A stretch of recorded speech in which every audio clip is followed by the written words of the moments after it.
днес не само е петък, но е денят в годината, с който има 4 единици в себе си. За нас това е ясно. Пак ще се стремим да бъдем номер 1 в предаването днес.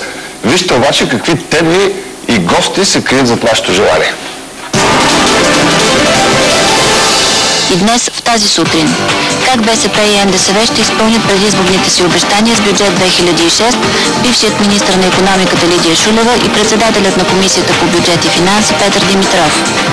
Политически или лични са конфликтите в здравеопазването. Министър Радослав Гайдарски. Ще стигнат ли парите за образование и имат ли воля депутатите да решат проблема с матурите? Председателят на Комисията по образование Лютви Местан и синдикалният лидер Янка Такева. Любопитни и неизвестни факти за личности и сгради, останали в нашата история. Кой ще стане кръстник на новия астероид, открит от българи? И още... В България има много красиви места с лековити извори, но колко от вас знаят лековити извор край село Балювица? Повече за него ще научите в предаването Твоята България тази сутрин. Лично представя как се е стигнало от този развой на събитията. Единственото, което искам да кажа, че в действителност такова нещо няма. Нашата група, която в пълно съгласие с всеки от членовете си по този въпрос, съвсем отговорно заявяваме, че никога не сме предлагали такова наименование на по-горе посочения астероид. Любомир и неговите колеги не искат да влизат в излишни пререкания. Дори не искат да споменат кой е пуснал тази информация. Тяхната цел е да се разбере, че астероида няма да бъде наречен на поп-фолк изпълнителя.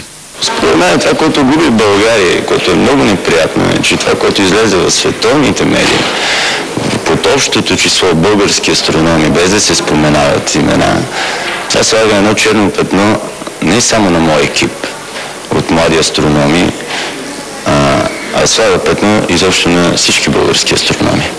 Астероидът, който са открили нашите учени, е с номер по каталог 2005 UT-12.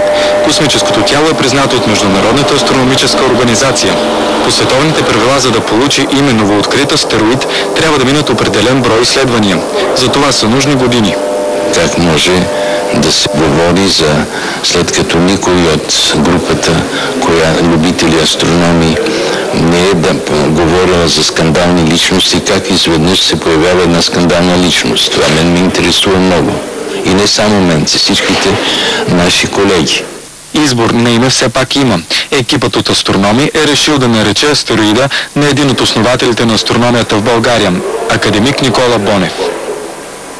Разбрахте, астероидът няма да се казва Азис. 3 са филмовите заглавия, които от този петък можете да гледате на голям екран. Това е